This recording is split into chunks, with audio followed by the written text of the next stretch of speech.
Jadi kalau kita bicara soal analisa berita, ya berarti teman-teman di sini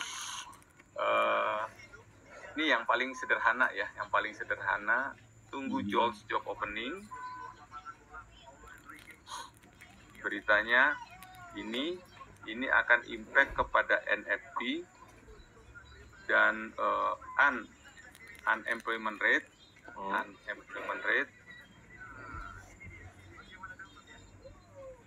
kemudian dia akan impact kepada GDP, kemudian dia akan impact kepada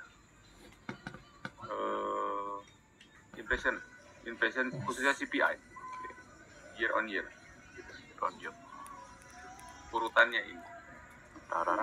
Kalau mau trading NFP ya berarti lihat data ini.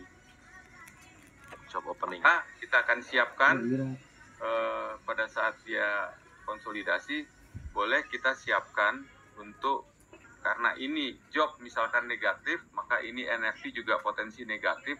Maka kalau NFP negatif, dolar indeks akan turun, ya kan? Berarti korelasi yang terjadi biasanya gold itu naik, kemudian euro itu naik, pound sterling itu naik, kemudian Aussie naik, New Zealand naik, kemudian untuk yen itu turun, kemudian Kanada potensinya turun, dan Swiss potensinya turun. Artinya kalau dolar ini indeks dolarnya ini negatif, maka kita bisa arahnya untuk open posisi sell.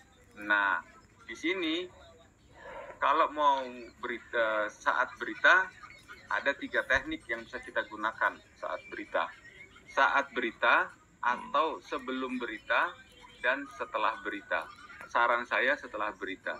Tapi kalau saat berita, do release news saat berita itu, during berita itu dirilis, maka strategi breakout bisa kita gunakan, buy stop, sell stop. Saya tetap tidak merekomendasikan ya Pak, cuma umumnya itu seperti itu yang dilakukan, menunggu breakout gitu ya, menunggu breakout. Kalau kita udah tahu seperti ini, maka bisa kita pasang buy stop.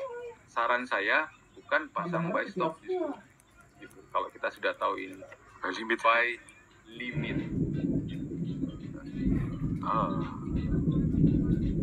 Yo, sebagian besar trader di sini kan trader retracement kan Pak. Ya kan? Nah, kebanyakan ya. Jadi kita bisa melihat buy limit. Nah, buy limitnya di mana? Gunakan ini, Pak. Gerakan-gerakan sebelum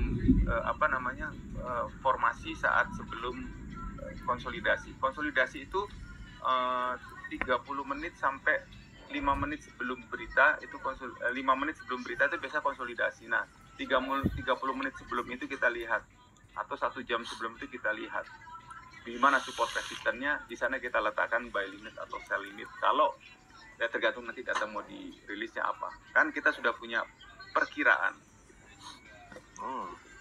Lagi-lagi andalan kita adalah stop loss. Gitu kan?